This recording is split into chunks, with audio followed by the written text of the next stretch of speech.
नमस्कार, एक बार फिर से आप सभी का स्वागत है। इस वीडियो के माध्यम से मैं गुजरात हाई कोर्ट का एक जजमेंट आप लोगों के साथ शेयर करूंगी, जो ये बताता है कि अगर किसी भी वैवाहिक मामले में न्यायालय का फैसला आ गया है तो उस फैसले पर अपील में जाने का निर्धारित समय कितना बचता है दूसरे पक्षकार के पास। यानी परिवार न्यायालय से फैमिली विवाद पर अगर कोई फैसला हो जाता है तो सबके मन में ये सवाल है कि अगर एक फैसला हो गया है तो उस फैसले पर अपील में जाने के लिए दूसरे पक्ष के पास कितने दिन का समय बचता है, 30 दिन का, 60 दिन का या 90 दिन का। ये लोगों के मन में अक्सर सवाल रहता है। पहले ये समय जो है वो 30 दिन का ही था, लेकिन इसकी समय सीमा अब बढ़ा दी गई है। यानी कोई भी परिवार हिंदू मैरिज एक्ट के सेक्शन 28(4) के अंतर्गत वैवाहिक कार्यवाही में अदालत द्वारा पारित निर्णय के खिलाफ अपील दायर करने की समय सीमा अब बढ़ाकर कितनी कर दी गई है। आज के वीडियो में इसी टॉपिक पर हम डिटेल में जानकारी लेंगे। एग्जाम्पल के तौर पे मान लेते हैं कि अगर कोई पति या पत्नी डाइवोर्स फाइल करता है और दूसरा पक्षकार उसके न्यायालय के समक्ष हाजिर नहीं होता है और एक तरफा न्यायालय का फैसला हो जाता है, ऐसे में भी उसे अपील में जाने का ऑप्शन रहता है। जो आदेश हुआ है उसको चैलेंज करने का ऑप्शन रहता है उसके पास। लेकिन ऐसा नहीं है कि न्यायालय का जो फैसला हुआ है उसमें कभी भी जाकर दूसरा पक्षकार जो है वो आवेदन कर सकता है या उस फैसले को चैलेंज कर सकता है या उस फैसले पर पुनर्विचार करने की अर्जी लगा सकता है। उसके लिए भी एक निर्धारित समय सीमा रखी गई है न्यायालय द्वारा, जिसके अंतर्गत ही दूसरा पक्षकार जो है वो अपील दायर कर सकता है। अधिकतम समय सीमा जो है अब अपील दायर करने की वो 90 डेज की है। यानी कोई भी पक्षकार अगर किसी फैसले के खिलाफ अपील दायर करना चाहता है तो उसे 90 दिन की अधिकतम समय सीमा मिलती है।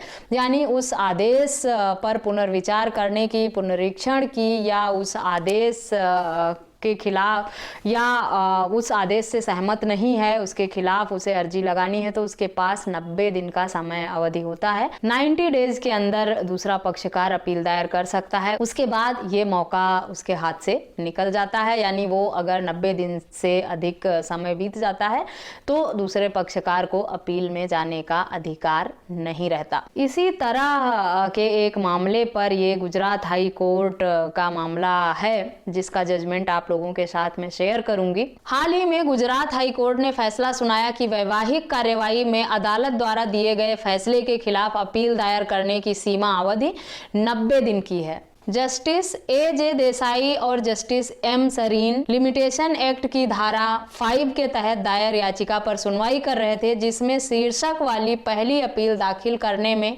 7 दिनों की देरी को माफ करने के लिए कहा गया था। संबंधित मामले में प्रतिवादी यानी पति ने हिंदू मैरिज एक्ट के सेक्शन 13 के अंतर्गत डाइवोर्स की याचिका न्यायालय में लगाई थी, जिसमें इस आधार पर पति ने डाइवोर्स की मांग की थी कि उनकी पत्नी उनसे 6 सालों से अलग रह रही हैं। संबंधित मामले में फैमिली कोर्ट ने मुकदमे की अनुमति दी और प्रतिवादी पति के पक्ष में तलाक की डिक्री पारित कर दी। आवेदक का ये भी मामला है कि रजिस्ट्री ने आपत्ति उठाई कि पहली अपील 30 दिनों की अवधि के भीतर दायर की जानी थी, जैसा कि परिवार न्यायालय अधिनियम 1984 की धारा 19(3) के तहत प्रदान किया गया था, जबकि अपील की सीमा की निर्धारित अवधि यानी 30 दिनों के भीतर दाखिल नहीं किया गया है। आवेदक के अनुसार हिंदू विवाह अधिनियम के प्रावधान के तहत उत्पन्न होने वाले मुद्दों के संबंध में पारिवारिक न्यायालय द्वारा पारित निर्णय और आदेश को चुनौती देने की निर्धारित अवधि 90 दिन की है, जैसा कि हिंदू विवाह की धारा 24(4) के तहत प्रदान किया गया है।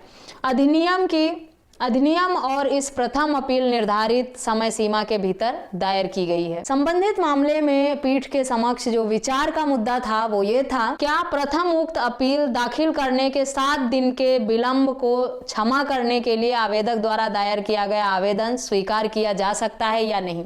संबंधित मामले में जो अपील दायर की गई थी उसमें जो पहली अपील थी वो 7 दिन लेट हो गई थी, जिस देरी को क्षमा करने की अपील न्यायालय में की गई थी। न्यायालय के समक्ष मुद्दा यही था कि ये 7 दिनों की जो देरी है इसे माफ करके इस अपील को एक्सेप्ट किया जा सकता है या नहीं। खंडपीठ ने पाया कि हिंदू विवाह अधिनियम 1955 की धारा 28 निर्णय और आदेश की अपील से संबंधित है, जिसे पति और पत्नी परिवार के सदस्यों के बीच उत्पन्न होने वाले मुद्दे के लिए न्यायालय के समक्ष दायर किया जा सकता है, जिसे उचित न्यायालय के समक्ष चुनौती दी जा सकती है। हाई कोर्ट ने कहा कि हिंदू विवाह अधिनियम 1955 की धारा 28(4) को वर्ष 2003 में संशोधित किया गया था और सावित्री के मामले में सर्वोच्च न्यायालय के फैसले को मद्देनजर 30 दिन की अवधि 30 दिन से बढ़ाकर 90 दिन कर दिया गया था। पांडे बनाम प्रेमचंद पांडे। संबंधित मामले में न्यायालय द्वारा ये तर्क दिया गया कि 30 दिन का जो अपील का समय है उसे संशोधित करके 2003 में 90 दिनों के लिए कर दिया गया था। और इस तरह की टिप्पणी करते हुए न्यायालय ने अंत में हाई कोर्ट ने यह कहा कि पति और पत्नी के बीच विवाद से उत्पन्न निर्णय और आदेश को चुनौती देने वाली अपील दायर करने की समय सीमा हिंदू विवाह अधिनियम 1955 के तहत हिंदू विवाह अधिनियम के तहत अपील दायर करने की सीमा के रूप में शामिल है। इसलिए हिंदू विवाह अधिनियम 1955 के तहत निर्धारित 90 दिनों की अवधि के भीतर अपील दायर करने के बाद से आवेदन पर विचार करने की कोई आवश्यकता नहीं है। कुछ लोगों का सवाल इस मुद्दे पर भी आता है कि जो परिवार न्यायालय के फैसले आते हैं या फैमिली विवाद जो होते हैं उसमें जो फैसला हो जाता है उसमें कितने दिनों बाद हम अपील में जा सकते हैं। तो इस जजमेंट का यूज करके अगर आप लोगों का फैसला पेंडिंग है या आपने अपील दायर की है और आपसे ये कहा जा रहा है कि अपील दायर करने का समय सीमा सिर्फ 30 दिन ही है, तो इस जजमेंट के माध्यम से आप ये बता सकते हैं कि अपील दायर करने की समय सीमा बढ़ाकर अब 30 दिन से 90 दिन कर दी गई है। 2003 में आए एक जजमेंट के हिसाब से ही अपील करने की समय सीमा 90 डेज हो गई थी, जिसके आधार पर ही न्यायालय ने इस जजमेंट पर भी इस मामले पर भी फैसला सुनाया है उस 2003 में आए आदेश का हवाला देते हुए। यानी अब अगर किसी पारिवारिक विवाद में फैसला आ गया है तो 30 दिन नहीं 90 दिनों के अंदर दूसरे पक्षकार को अपील में जाने का मौका मिलता है।